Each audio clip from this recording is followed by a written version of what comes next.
Welcome to Beyond the Brink, a podcast where we share inspiring stories of how to go beyond with your host, Marianne Brink.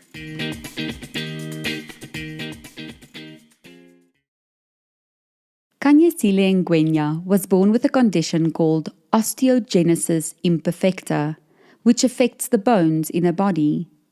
You can imagine that she had to face quite a few challenges during the course of her life. But she says it wasn't those challenges of the disability that was crippling.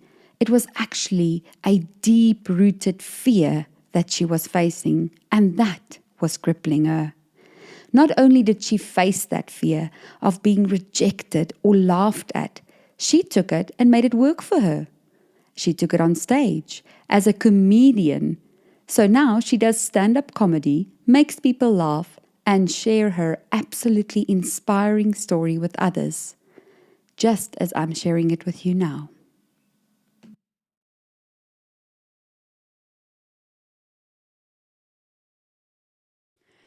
Hi, Khanyisile Ngwenya. Hello, Mary and Brink. How are you? I'm okay, and you? Excellent. And I know we caught up a little bit now, catching up on Yes. old times, which was so nice. Because we do go a bit way back, hey? Yes, quite a few years. It's not just here. Exactly. Yeah. That's why I hunted you down, because I thought you had a brilliant story. Where we started in the office together, and you were an intern. We were making jokes in the office, and here you are now. Yeah, and I was an intern, and you were like, but your humility. You were there. I was somewhere, but your humility, amazing. And we were all like, we got on like a house on fire. We did too much. I think that's why the office was right at the end of the entire corporate building, because we made my office or yours. Oh, my I don't know whose office it was. I think I borrowed it now and again. Yes. And we were loud, we were noisy. It was just amazing. It was. I think I wasn't exactly high up here. I think they just gave me a title to shut me up so that I think I'm important, I don't think. But it didn't go to your head. That's what I loved about it. It never went to your head. You still came to us, little tiny intern minions, and you were like, you were the, It was just, it was good. It was good. I'm glad. At least we have good memories there. You were Gru, and we were the minions, but you were Gru. That was very nice to us. And now I lured you in to do a nice interview with me. Called me. Yes. And I was like, yes, I'm coming for you. Anything. So it paid off in the end. You played your cards really well. Yes. And another thing I wanted to mention, which I thought of when we were going to record it like last week or something, you said, I probably have to go find a spot in my car. And I have to mention this, right? Because I think the fake books are amazing, right? So last week when I wanted to interview you and you said, is it okay if I'm in my car, should I set up my fake books in the background? Yes. And that's why I did that, right? And there you have your fake books. Because I've seen fake books and I'm like, so that's what works in life. Yes. You gotta have fake books. It gets you there with the title. Yes, exactly. You got the fake books behind people thinking, she's important, this one. Except she reads. You with those fake books, I'm telling you. I'm going places. You're going there. You're going. And then to talk about that car as well, I remembered when we were at Sterkinikor and you were intern there, you didn't have your license and a car yet. And I remember that was, am I right? It was still in the process at that time. It was in the process. Yes. Because I was failing so many times. And I got it the fifth time, this driving nonsense. When I got that instructor was so upset with me because I was failing. He was not upset that I'm going to fail that day. He was upset because I used to fail all this time. He's like, get out of the car. Let's go. Get your license. I was like, yes. That's how I passed. Oh, that's how you passed. You actually drove. I didn't buy it. No, I didn't buy it. I passed. He was angry. I was scared. Then we got together and I passed. So see, my fake books work and you keep on failing and that works for you. Because then eventually people just say, I take it. Just take it. Just take it now. So at least now you have a car. So I was like, she's gone places. She got a license. Eventually she got that car. Eventually that way.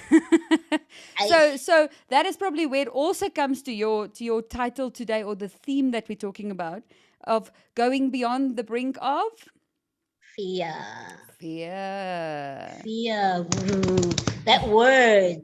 Yes. It's not to be taken lightly, hey? I mean, I experienced it for years. I'm 30 something now. Do you know what? I'm 36, guys. I don't care. Okay. Exactly. So for those many years, that fear was always riding with me, growing with me. Until I finally said, you know what, guys, if I die with this fear, I would have wasted so much of my life. So I need to deal with the fear. So I still have it, don't get me wrong, but I moved from having it. I was in a crippled stage because of it. So I Yes. moved from that, and I'm slowly moving away from that, and that's how I'm becoming a person who can be a comedic and a comedian. Yes, because that's probably important to mention. The reason why I approached you is because you are now doing stand-up comedy. Hey? Comedy Yes, I live am. and making jokes of Yes, everything. And we were talking about it just before recording, that we used to say to you, myself and Nontlantha, that used to be in the office with us, we used to say that you yes. crack us up. You are just so funny. You should take this on stage. And you didn't want to do it. And when I saw you actually did it, I went, no. She listened. She did it. Yeah, like I was telling you earlier on. I mean, when I started doing it, you and Nontansha were in my mind. I had a flashback of. I remember I was sitting there. I was telling you guys all my, and it was real life, but it cracked you guys up, and I was like, It was these good. cows are actually laughing at me, And then you guys were like, you actually should be taking this up onto comedy, and I was like, I knew I wanted to do it deep down within my soul, but I was like, nah, fam, I Was will that be the rejected on biggest fear, you stage. think? Yeah, You think I that was your mean, biggest fear that was driving you for all I the so think many years? I knew Mary, and in my heart and soul, that's what I wanted to do. I knew it, but something in my heart was like, you know what, Kanye, if you go up on that stage, firstly, they will laugh at you because look at how you look. Though. Yes, you're hot, you're fine, but you don't look like anybody else. Okay, number one. And see, Number on this two, screen now, no one will be able to see what you are talking about. So why would they laugh at you? What well, looks differently? Because on this screen, you look damn fine right now. but thank you very much. But on that stage, you see my full length, I made a joke yesterday about my height. I was like, I'm penguin short, right? So now I should start telling people. I never used to tell people about this, but now I wanted to know if I'm penguin short. So I was like, if I go up on stage and they see this penguin short woman and they're gonna be like, what's she gonna say? Rejection number one. Number Yes. two, I'm gonna go because of the fear. Yes. But then I was like, you know what? And that's what about you guys. I'm like, I need to just tell my story on stage and hopefully I'll get something. Yes, but I And can imagine besides that it that, is a fear, hey? Because I can imagine any normal human being has that fear of rejection and being laughed at. And I mean, so many people have stage fright, and struggle to talk in front of true. people anyway, or think that whatever they have to say is not funny enough or doesn't matter enough. Exactly. And you already Yeah. have on top of that, a very obvious kind of, if you stand there, where they'll go, Exactly. oh, what's Like this when I gonna get up there, they're already like, should Shall we we laugh? laugh Should we because laugh? of pity? Shall we pity Exactly. laugh her? What must we do? Yeah, exactly. Yes, don't I was make her like, feel bad. Let's shut. just giggle. She might not be funny, but let's just do Yeah, it. just do it. You Don't hurt know. her feelings. So I had that fear, and I think from like I was telling you earlier on, from my childhood, I mean, I grew up in the township, so in the township, it's like, I'm in the township. I would go out in the street, and obviously, kids would look at me, or the point, they'd laugh, they'd come around me. I was a joke. I was a part of everyone's joke. You know what I mean? So I think that I carried that trauma everywhere, and Yeah, even definitely. thinking about comedy, I had that trauma. I was like, getting up on stage, I'll see those kids again. I'll see that laughter, that rejection again. So I think that also it played, into the fear. But don't you think also a big part of what made you so resilient and made you see such humor in your almost tragic or challenging situations is because you probably had to face so many challenges and mockery, and so it had to build some sort of resilience for you to I can either go cry in the corner and not live, Yeah, or I need to make a joke out of this and just I don't know. And what you're saying is quite right. Like, it had to also happen as part of my journey, so I can talk about it and make you guys laugh about it. Yes. Do you know what I mean? Yes. I had to cry, so now at the end to laugh about it. So Yes. And yeah. what was that moment? I call it on the show, usually I call it on the brink moment. So now you had this fear of doing the stand-up comedy, which you knew you were funny enough. You knew enough people were laughing at you. I mean, you had the managers at Sterkiniko cracking up. You had celebrities, local film celebrities at premieres cracking up at you. And I just used to look at you all the time at premieres and think, this girl is so funny. What, like, seriously? You never told me though, only once. No, I didn't want it to go to your head, of course. You know, must keep you humble. Look, you did well. Thank you. I did it very well. But then, you know, so we told you were funny. You knew you were funny, but this fear was stopping you. And when would you say, was there a moment, like an on the brink moment, where you went, okay, Khanyisile, you have to do this now. It's now or never. You're getting older. Or what was that moment where you went, I'm just going to do it now? Because you could have chosen not to. You could have chosen to still just have it as a dream and rather keep in your comfort zone, live safely, not put yourself out there to be mocked or rejected or, you know, booed off stage. I mean, stand-up comedy, I'm terrified of that. I don't know how you do that. It's like, scary. I sometimes think I'm funny, but I would not get up on a stand-up comedy stage. It's brutal. It is. It is. I mean, there were times. Listen, Mary, and there are times when you will not get any laughs. It's scary, but you know what made me go beyond the brink? That point. You know, it's what you just said about comfort zone. My comfort zone got so uncomfortable. It was so uncomfortable, and I was like, I felt like I was. You know, man, Mary, I felt like something in me was just missing, and I felt like something is not right. It was so uncomfortable. Being in a comfort, it was so uncomfortable just being ordinary and not living out my dream was so uncomfortable for me. And I thought, and also the reality of COVID-19, the reality of anything can happen, it hit me and I was like, I cannot leave this earth without ever doing this because I will regret it somewhere there. Yes. When I see the light at the end of the tunnel, I'll be like, shucks, can I go back? Yes. I have to do this over again, you know? So I had that moment where I was like, I need to do this now, you know, because I'm only living this life once, apparently. I can't do this over again. I have to do it now. Yes. So that's what really pushed me. And I was like, whatever happens on that stage, it cannot kill me. It cannot kill me dead. You know, what will kill me is not doing this. So I felt like I have to do this. You know, and then when you did the first stand-up comedy show, how was that? Look, when I got up, I was scared, Mary, and I was. How were the people? Were they quiet? Were they like, so now they're seeing you walk up there? No, here's the thing. Okay, there was 10 of us, I remember. Okay. You know, 10 in the audience or 10 stand-up comedians? Oh, sorry, no. I was 10 like, comedians. Okay, did you perform to your family or what, at the flat block where you live? There were 10 comedians. Oh, okay, so it was a show. Yes, it was a show. So we all had to pick from a hat and I got a number. Yes. I was terrified when I got my number. I think I was number 7. I was terrified. Wow, because you have 6 people going before you, so now you hear, oh, wow, and it's a hard act to follow maybe. Oh. Yes. So I was terrified. I'm like, this is my first time. And everyone was like, you're going to be fine. I'm like, you don't know that. You haven't seen me. Like, you're going to be fine. Like, oh. We don't know that. So when I got up there, people laughed. And I was like, before you even when I got on, they were laughing now. And you didn't even tell a joke. That's unfair. I think you had an advantage. I'm like, actually. you know what?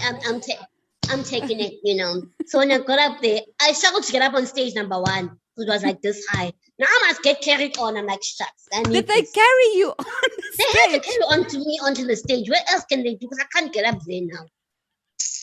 So that's number 1. Now I'm a joke because I can't get up there. Okay, now it's funny. Now I must live up to this funny now. Now I must make a joke happen because I can't now stop when. You know yes, what I mean? It can't just be the carrying on that is the joke. Exactly. You know, that can't be Is that it? You know what I mean? So I got up there and I just hoid my set, 5-minute set. Wow. Yeah, and because you they don't have a laughed. lot, eh? It's quick. You have to make something happen very Exactly. quickly. Yeah. Exactly. It was Wow. quick. The guy Wow. in the crowd flashed at me. It was done. It felt so good, Marianne. Wow. I can imagine, eh? And then It after that, felt you probably just, it was easier every other time after that. look, it has its challenges. I'm not like you just said now, comedy is brittle. Comedy, it's hard. Mm. You have to have you have to have a getting back up and doing it again and again and again. If they don't laugh this time, work around your set again, fix it up, go do it again. If you fail again, do it again. That's what I like. I think a lot about comedy, that you do not give it up. Do not give up. Yes. You Yeah. will get it right. And Yes. with anything in life, actually, do not. This taught me, do not. I had hard days, and when I was like, when I got off, then people were like, coughing like it wasn't in the laugh. And you're like, okay, that's my set. Bye, guys. But and there was a time when I sat in my car. I remember I was like, Lord, what am I doing? What am I doing? But then I had this voice in me like, we can't give up now. You committed yourself to doing this. We want to do this. So yeah, you have the hard days, but that's life. And do you still enjoy it? I mean, it's one thing to get on the stage to overcome your fear, right? Because a lot of people might just say, I'm going to do it once, show everybody I can do it, prove to myself I can do it. And if I don't like it, you know what, I'm going to like give up. Or if it's not enjoyable anymore, then I'm going to say, you know what, it's not for me, I tried. But do you still enjoy it every single time? Do you still feel like you come alive on that stage? Do you still feel like you have so much still to give on this stage? I feel like I still have so much more to give. I feel like I still have a lot to overcome as well. It's I have a lot of things to overcome on stage. I have a story to tell, Marianne. And I need to tell that story. I cannot not tell my story. I cannot leave this earth not having told my story. So that's what keeps me going, and that's what gives me so much fulfillment. If I stop now, I think something will die inside of me. So and I that have to story keep that you need to tell, because I mean, I know a bit of you, of sharing an office with you, and the way you approach the stories you have to tell about your life. But now that thing that's driving you, that story that you feel you have to tell, what is that story? What is the story you feel, if you could sum it up, is the story that you need to tell? I think if I should sum it up, it's just, I mean, from people think, when I mention something I don't usually mention, I try to avoid, but having a disability at times seems to be something that's just like, you have it, whatever. But I think, and people also say that when you're born with it, it's different too as having it after some time. But I've come to realize with me, it was hard from the day I was born. I'm still dealing with it now, and I have that story to tell, and hopefully that story, I do not know, maybe that story will help somebody out there. Maybe that story will get somebody out of a hole that they're in, that I was in from when I was, so actually started when I was a teenager up until, when Why do I you got feel to it my only 20s. started at teenager? Because I mean, you were born with this, right? Yes. Do you know Yes. why? Why? When you're a teenager, that's when you start to realize and you start to develop as a woman, as a boy, or whatever. Of course. So when I was younger, I mean, I had friends. I thought we were all the same. Funny enough, Mary, and I literally thought I thought nothing was wrong with me, even though I used to break bones every single time. But I was a yes, kid. I remember that, because isn't it Yes. that's part of it. It's like I it's have brittle bones osteogenesis imperfecta. Yes, I remember. Yes. And it Yes. breaks easily. Yes. Yes. So I broke bones every time. I thought it was normal. I was a kid.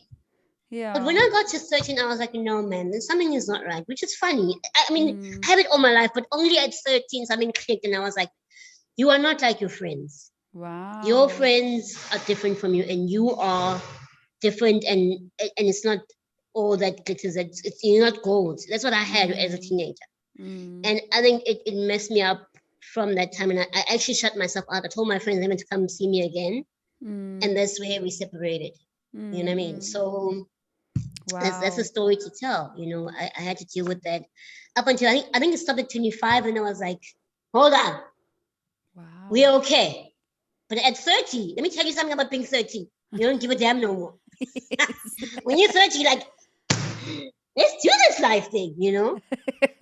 So when I got 30, I was like, no, I'm okay now. Although I still have those challenges, I'm so much better than that 13-year-old. And I want to share that story with that 25-year-old, 13-year-old that thinks, you know what, I can't do this. I mean, I did a show a couple of years ago, 2 years back, a show on disability, SABC2, and then I had inboxes of people who had disabilities who were talking to me about their challenges and how messed up everything is. Yes. And I was like, oh my gosh, someone out there is like that 13-year-old me. Yes. You know, yes. Someone out there is going through what I actually went through. And if I can tell my story, it'll be funny here and there, but I hope it hits home and it helps someone out there. Yes, yes. And I feel like God brought me here, and all this happened to me everything happens for a reason, Marianne. Sometimes we cry ourselves to sleep thinking there is no reason, but look, at the end of the day, there's a reason. So would you say it was a deep acceptance that you had to almost get at some point, of accepting that, look, this is never going to change. This is how I was born. And this is my life. I couldn't deal with that. I couldn't deal with that. It didn't want to change. I think that hurt me so bad. Like, why is it not going to change? But I had to deal with that, you know. Yes. You have, and there's someone out there who can't deal with that. Yes. Yeah, they might commit suicide. I mean, there are people who are absolutely at the end of their rope. I had so many of those thoughts, but you know what stopped me from killing myself? Because I was shit scared. I was like, you had fear of that. I was like, I don't fear of killing myself. I was like, I want to try, but nah. Maybe I should hire a hitman to do it for me, but I don't have the money for that anyway. So I'll just make jokes. So I'll just leave it out, you know, and make jokes about it. So yeah. But I want to help. I want to be able to help that person who is not afraid to kill themselves like I was. Who has the money to hire a hitman to kill themselves. To be like, no, don't waste your money on it. Yes. You know? Yes, exactly. Yeah. And you definitely will. I mean, and I think that's why I asked you to have this interview with me. Firstly, because I think it's a very inspirational story. Secondly, because I love spending time with you, and it's always, you know, much fun. Thank you. but I do think your story is very inspirational. And I think one of your characteristics that I always liked when we were even working together is there was nothing not possible for you. You never almost used your disability as an excuse not to be able to do something. I mean, when we were setting up premieres, when we were doing, and we were sometimes doing tough things, you know? Yeah. and you never stood back. You never used it as an excuse. There was nothing not possible for you. And that's the part of the spirit of you that I think is bringing you so far. And that's really, I do think, you know, there was just, it's almost as if you would reach something again. And I think someone would look at you and probably say, oh, you know what, with your disability, well done. And that was never almost enough for you, I felt. Yeah, no. It was like, no, like, as you said earlier, it's not your identity. You are not your disability. It's just a small part of you, right? Yeah. Yes, it had a big, it had a lot to do with who you became and, you know, how you live your life, but it is not your identity, right? And I definitely saw that with you, working with you, you know, that you keep pushing yourself and nothing is ever impossible for you. And it's not, you don't kind of pat yourself on the back and say, well done, because you have a disability, so you did okay, because you did something normal. You know, it's almost as if you always push yourself further and go, no, I can do more. I can do better. Yeah, I'm not done yet. I have that. You're not done yet. Yeah. And I think that's amazing, because I think someone like you with a disability, who some people would think that is your identity, can probably show any person out there who's got perfect health, no disability, you can even show them how to bloody well live, to be honest. Because I see so many people who have nothing wrong with them, like literally, health-wise, nothing wrong. And they can find every single excuse in the world for why they cannot do something. No. You know? So that's why I like your story, is because you probably have every excuse in the world to say, you know what, I'll just live a comfortable life, you know? No. But you don't, you know? It's uncomfortable, that comfortable life, Marianne. It really is. Like, I feel like there's something bursting in me that's like, if we can't live like this. Like, do you know when there's an itch and you have to scratch it? Like, Yes. it has to be. I cannot. Just something must happen, you know. And through Yeah, this time, I that's think I'm throwing it on you because I don't think I prepared you for a quote or anything, but it doesn't even have to be a quote. During this time that you were going through, right? And I know faith for you is quite something, as far as I remember. it is. It It even is. says it You're on your right. email address. When I had to email you, I was like, yes, crazy for Yeah. Jesus at Yes. gmail.com. I'm like, .com. Khanyisile There is she still goes again. crazy for Jesus. She's still, hallelujah. Yeah. Praise the Lord. She's still like that. There we go. So I was like, I'm not even going to tell you about the quote because you'll probably give me a Bible script. I'm not sure. But if you were now looking back at this journey of yours that you had of how to get beyond the brink of fear and how you had to really challenge yourself, were there ever a specific quote or something specific that kept you going through all of those moments where you wanted to give up, moments where, where it's easier just to go back into the comfort zone? Was there something that was driving you, either a quote or someone you look up to, a role model, or was there something, or was it mainly your faith, or what would you say was a great support system for you, a great resource or something to hang on to, Excuse me, what you've just said now, it's just so many things in one. I mean, you mentioned the role model, you mentioned my face, you mentioned the coach. Do you know, Mary Ann? I mean, I've got all three. Is that okay? Yes, have it. Okay, so I have all three. My role model is my family. I feel like we've been through the most together. My parents have been. I mean, having a child born with OI is it's scary for any parent, and my parents went through that. And this pushed me to say I need to make them proud. I need them to know that I'm okay. It was tough, but I need them to see me on stage or see me tell my story that that's our child and she made it and she's okay. And that those are my role models, and though they have pushed me, they don't know it, but they really did. I'm doing all of this thing for them.